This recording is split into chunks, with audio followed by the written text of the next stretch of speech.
Com António Rodrigues, deputado do PSD, Pedro Vaz, deputado do PS e a deputada do Chega, Marta Silva. Muito boa tarde aos três, bem-vindos. Marta Silva, começo por si. Porquê é que o Chega acha relevante serem conhecidas as comunicações privadas, como as mensagens e os e-mails, entre Marcelo Rebelo de Sousa e o filho, porque apresentou este requerimento putestativo solicitando esses registros nesta chamada do Presidente da República à Comissão Parlamentar de Inquérito? Muito boa tarde a todos. Antes de mais, agradecer o convite e agradecer também aqui aos meus colegas de painel e cumprimentar também todas as pessoas que nos assistem. É verdade e é relevante essa matéria, isto porque, infelizmente, vários ouvidos na Comissão Parlamentar de Inquérito têm-se escusado a responder às questões que lhes são colocadas, ao abrigo do Estatuto que lhes confere esse direito. Nomeadamente, todas as questões que foram colocadas ao filho do Presidente, Marcelo Rebelo de Sousa, não foram respondidas. E se a Comissão Parlamentar de Inquérito é um instrumento que tem como objetivo primordial o apuramento da verdade, então que seja chamado também o Presidente da República para prestar os devidos esclarecimentos. Vai ajudar a esclarecer o quê, especificamente, na ótica do Chega? Vai ajudar a esclarecer aquilo que não ficou esclarecido quando foi questionado o seu filho. Que é? Nomeadamente, se houve contactos ou não entre ambos e se houve ou não uma promoção de um favorecimento ou de um pedido de especial favor ao pai. António, naturalmente, por fazer parte desta Comissão Parlamentar de Inquérito, está, digamos, limitado na forma como pode falar dela, fora do âmbito da Comissão, mas o que lhe pergunto é, do ponto de vista político, é um marco histórico para a Assembleia da República, é a primeira vez que um Presidente da República será chamado a depor numa Comissão Parlamentar de Inquérito. Que efeitos é que isto pode ter para o nosso sistema político? Acho que há duas questões que estão aqui presentes. Em primeiro lugar, o facto de ser chamado Presidente da República, para todos os efeitos, é um cidadão como qualquer outro, mas é o Presidente da República. E, portanto, é preciso tratar a situação com respeito, com cuidado, não pode ser tratada de uma forma qualquer. A questão vital que aqui está, nomeadamente nesta insistência à volta do Presidente da República e outras personalidades que constam do requerimento do Chega, é que aparentemente o Chega não ficou satisfeito com o facto de não ter tido qualquer tipo de êxito, aquele ensaio, diria quase que vergonhoso, de acusar de traição ao Presidente da República, e agora quer fazer uma segunda tentativa tentando levar a Presidência da República para uma outra dimensão. Há aqui uma outra questão que é muito mais grave, que é a questão de terem pedido comunicações, todas aquelas comunicações que existam relativamente a esta matéria. O que significa, de alguma forma, a entrada no espaço da privacidade de todas estas pessoas que estão aqui em causa. Nós questionámos isto desde o princípio, nós fomos os primeiros a colocar essa questão em cima da mesa dentro da Comissão de Inquérito, porque não faz sentido estar a pedir, independentemente de saber, parece quase que estamos à caça de qualquer coisa, à pesca de qualquer coisa, e que queremos tentar encontrar seja o que for, mesmo não sabendo se existe algo relativamente a isto. Agora, quando falamos do Presidente da República, estamos a falar da primeira figura do Estado. E é preciso ter cuidado com este tipo de situações. Agora, tem razão, é a primeira vez que um Presidente da República é chamado, também ela tem que ser tratada pelas formas institucionais. Não é a Comissão que vai comunicar ao Presidente da República sobre qual é a forma que ele quer, nos termos da lei, de se pronunciar junto, há de ser através da Presidência da Assembleia da República, porque há aqui uma solenidade relativamente a esta matéria. E veremos qual é a resposta do Sr. Presidente da República quanto a isso, porque tem duas possibilidades. Tem a própria lei lhe confere o direito a não se pronunciar ou pode-se pronunciar por escrito, se assim o entender, relativamente a estas matérias. Mas entendemos já uma coisa, que não se pode brincar com a privacidade, nem se pode brincar com a instituição Presidente da República, e isso é o que está aqui em causa. Pedro Vaz, ter o Presidente da República na Comissão Parlamentar de Inquérito pode ser proveitoso para o maior esclarecimento deste caso? Não, quer dizer, antes de mais, boa tarde e obrigado pelo convite. Já toda a gente percebeu o que aconteceu.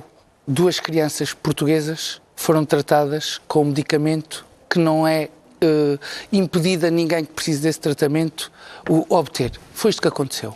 Agora, aquilo que nós estamos a fazer, e o Chega tem sido muito propício nesta legislatura em fazer isso, é tentar encontrar casos, e neste caso em particular, atingir o Sr. Presidente da República. Aliás, o António Rodrigues teve a oportunidade, houve aquela tentativa, de certa forma, mal enjeitada, mal encarada, mas que desprestigia a democracia e o Parlamento, de tentar acusar o Sr. Presidente da República de crimes contra o Estado. De traição. Crimes contra o Estado, o crime de traição, e agora estão aqui a tentar encontrar um mecanismo de atingir o Sr. Presidente da República, de certa forma, enredado numa conversa com o filho, por causa de perceber se houve cunha, não houve cunha. Neste momento, já todos nós nos esquecemos o que é que se estava a tentar apurar com esta comissão de inquérito. Que é, agora, há a responsabilidade política, se for para apurar, que se apure, mas a responsabilidade política toda a gente sabe, já houve uma série de testemunhos na Comissão Parlamentar de Inquérito. Aquelas duas crianças tinham direito a ser tratadas portuguesas, crianças portuguesas tinham direito a ser tratados com aquele medicamento e foram tratados como todas as pessoas no Serviço Nacional de Saúde e todas as crianças. Quer dizer, tudo o resto agora é fé divers para, de certa forma, enlamear a democracia e o próprio Parlamento. Marta Silva, o objetivo do Chega é atacar o Sr. Presidente da República ou não é disso? O objetivo do Chega não é de todo atacar o Presidente da República, o objetivo do Chega é exclusivamente conseguir o apuramento da verdade.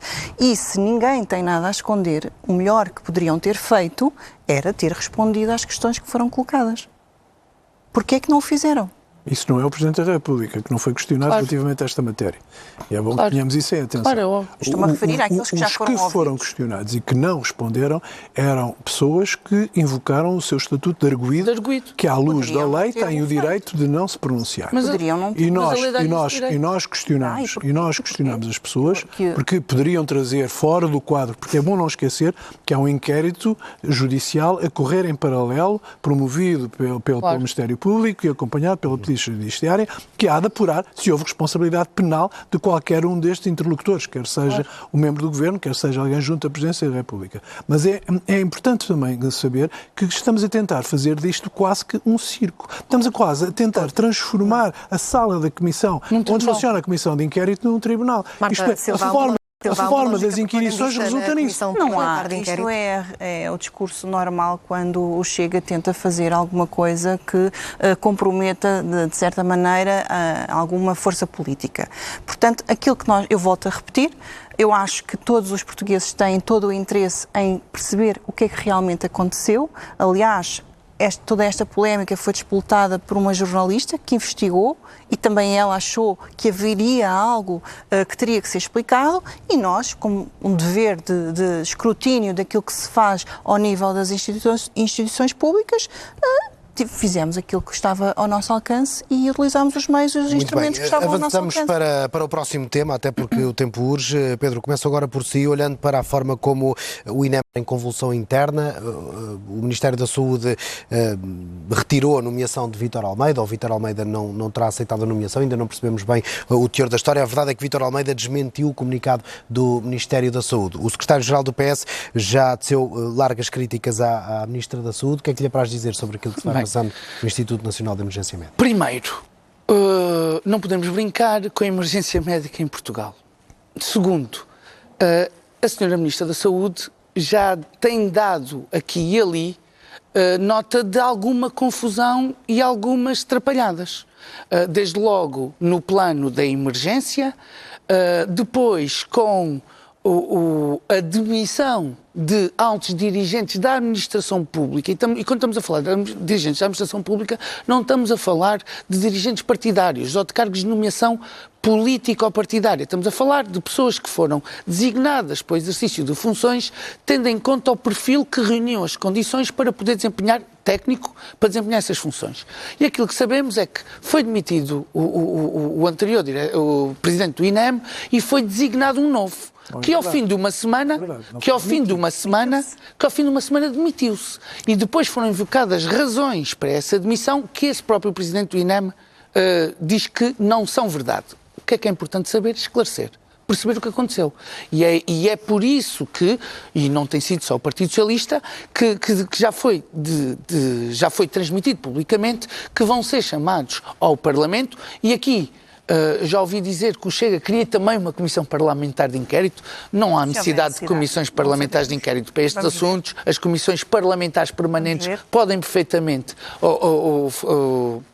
avaliar isso do ponto de vista político, mas aquilo que sabemos é uma atrapalhada na saúde. E isso é preocupante não só politicamente, mas é preocupante essencialmente para os portugueses. António Rodrigues, 2 demissões em tão pouco tempo. Porquê é que isto acontece e que sinal é que acham que isto passa? Eu queria retificar uma coisa. Em primeiro lugar, ninguém foi demitido em nenhuma das circunstâncias. Foi o anterior diretor do INEM, ainda nomeado pelo governo anterior, que se demitiu na sequência de notícias do jornal relativamente ao concurso dos helicópteros. Tem razão. Em segundo lugar, o que se verificou foi alguém que foi indigitado, que não chegou sequer a tomar posse, o Dr. Vítor Almeida, que entendeu que não estavam reunidas as condições para ele poder exercer o cargo na sua plenitude. E essa questão há de ser esclarecida nas razões de um lado e do outro relativamente a esta matéria. Mas ninguém demitiu ninguém. E a terceira foi que, de facto, é verdade, ninguém pode brincar com a emergência médica e o Governo nomeou por um período de substituição de 60 dias. Agora, o novo Tenente-Coronel Sérgio Pinheiro Dias, julgo eu, se não estou a errar, que é alguém que tem um currículo nesta área, indiscutível, para que se possam proceder depois à nomeação nos cargos. Mas não considera verosímil nomear alguém com quem ainda não se chegou a um acordo total sobre as condições não chegou a ser nomeado. O Dr. Vítor Almeida está a fazer o convite e torná-lo público. Com certeza. O convite foi tornado público. Sim, com certeza, mas não é essa sequer a questão. A questão é, e a Ministra da Saúde já tinha dito oportunamente que era quase preciso refundar o INEM. E, portanto, ela própria tem a noção de que dentro do seu Ministério há uma estrutura que tem que ser reestruturada, reorganizada, e não são estes dirigentes que diziam. São muitos outros dirigentes do passado. Aliás, o INEM tem tido uma história de algum tipo de conflitualidade interna e de algum tipo de instabilidade que não tem a ver sequer, julgo eu, com a questão das estruturas diretivas ou dos diretores. Mas as notícias... Essa estabilidade não fica reforçada também com todas estas entradas e saídas? Não, porque não chegou a haver entrada e saída. Há alguém que sai na sequência de uma notícia do jornal, há um que não entra porque entende que não tem condições para isso, porventura, porque aquilo se encontrava numa situação, ou o INEM se encontra numa situação bem mais complexa que aquilo que ele tinha alguma expectativa, e há um terceiro elemento, esse sim, nomeado agora para, durante um período de substituição de 60 dias, vir a cumprir as funções até durar o período de concurso do Adacresá para poder nomear em termos definitivos, ou este ou outro que concorre eventualmente. Marta Silva, vê alguma gravidade no facto de Vítor Almeida ter vindo a público desmentir o comunicado do Ministério da Saúde relativamente às razões da sua saída, ou melhor, da sua não entrada, para ser mais... Antes de chegarmos aí, eu gostava de dar nota que o estado de falhanço total do INEM não é novo, não é de agora, portanto, há muito tempo que recebemos informações de quem trabalha no terreno de que as coisas não estão efetivamente bem. O ex-presidente do INEM... Total. Temos que dar... Quando uma pessoa morre à espera de uma ambulância... eu acho que é um falhanço. Eu acho que muito grande, os nossos profissionais de emergência médica merecem o nosso respeito e têm feito muito trabalho. E a vida dos portugueses também. São portugueses esses. Só dar nota aqui que há coisa de um mês, salvo erro, no início de junho, o ex-presidente do INEM foi chamado ao Parlamento, tivemos em audição em Comissão de Saúde com ele, e eu próprio, o nosso grupo parlamentar do Chega, questionou efetivamente sobre esta questão, esta névoa que existe à volta dos ajustes diretos com os ELIs, e de facto não obtivemos resposta nenhuma, até num tom de sobranceria, não respondeu. Por isso, simplesmente, dá-nos algum conforto perceber que esta Ministra da Saúde pretende conduzir uma auditoria financeira, técnica e administrativa àquilo que foi a gestão do ex-presidente ao INEM, e isso pode trazer resultados positivos e pode esclarecer algumas dúvidas que não estão todas esclarecidas ainda, porque há aqui muitas contradições, por exemplo, a redução do serviço do serviço de emergência médica dos meios aéreos para metade durante o período da noite. Porque é que não houve uma redução do preço contratual? O INEM diz que foi reduzida porque não havia pilotos disponíveis. a Sociedade Portuguesa da Aviação Civil, dos Pilotos da Aviação Civil desmente, diz que sim, que havia pilotos sem escala atribuída. Portanto, há aqui uma série de questões que estão por serem respondidas.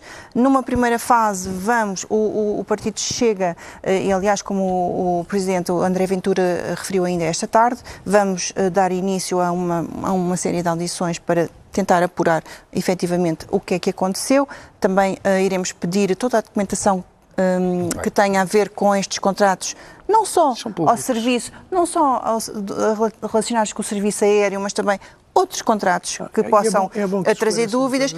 E se depois disto tudo, as nossas dúvidas não estiverem sanadas, nós achamos que os portugueses merecem ter uma resposta.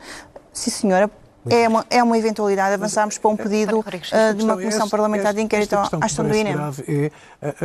Contínua utilização que se verificava no passado dos ajustes diretos como justificação para fazer contratos públicos. Coisa que o Tribunal de Contas vem sistematicamente contrariando e não admitindo, mesmo que seja em situações de emergência como este. E é isso que é importante também aferir, é como é que se cumpre a lei relativamente a estas matérias, porque é muito fácil dizer nós vamos precisar de helicópteros e fazer um concurso, mas deixamos passar 6 meses e lançamos o concurso, já não é possível e, portanto, recorremos ao ajuste direto invocando urgência. Isso é possível à face da lei, mas com estes contratos não é possível de realizar. E por isso, há razão para apurar este tipo de situações, há razões para levar isto a uma comissão parlamentar, por exemplo, da saúde, para aferir destas situações, todas elas que aqui estão, e os problemas do INEM, como a Marta dizia bem, já vêm do passado. Agora, não há razão nenhuma para que, por tudo e por nada, se invoque a necessidade de uma comissão parlamentar de inquérito. Este era um problema, Pedro Vaz, bastante conhecido já ainda dentro, aliás, do governo do PS. Porquê é que o PS não resolveu esta questão dos helicópteros?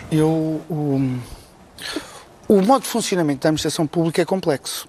Desde logo, o Instituto Público como o INEM, há uma questão orçamental, há a questão das autorizações que são necessárias às portarias de extensão, as autorizações para lançar concursos públicos. Eu desconheço em concreto, em detalhe, a situação, mas conheço muitos serviços públicos, quer sejam do Estado, quer sejam de autarquias, em que, por vezes, os concursos não correm com a celeridade ou as questões técnicas, cadernos de encargos, não estão feitos com a celeridade necessária e há uma urgência imperiosa de ter que prover determinado tipo de meios, e os meios aéreos do INEM é daquelas situações que é mesmo de urgência imperiosa ter que existir, uma vez que não há meios próprios. Têm que ser contratados. Claro. Desconhecendo em particular este assunto, eu acho bem que seja esclarecido porque é que houve uma sucessão de ajustes diretos, porque é que o concurso público plurianual, que presumo que se tivesse sido plurianual, não evoluiu. Tudo isso é importante que seja esclarecido. Mas, como também disse o António, como eu já tinha dito, comissões parlamentares de inquéritos não é para estas coisas. São as comissões parlamentares. São as comissões parlamentares necessárias. O Parlamento não é um tribunal. Dos portugueses não devemos brincar. Sim, mas o Parlamento não é um tribunal. Fica clara a ideia, Pedro Vaz, Marta Silva, António Rodrigues, agradecemos. Obrigado. Muito obrigado. Não fomos à Justiça.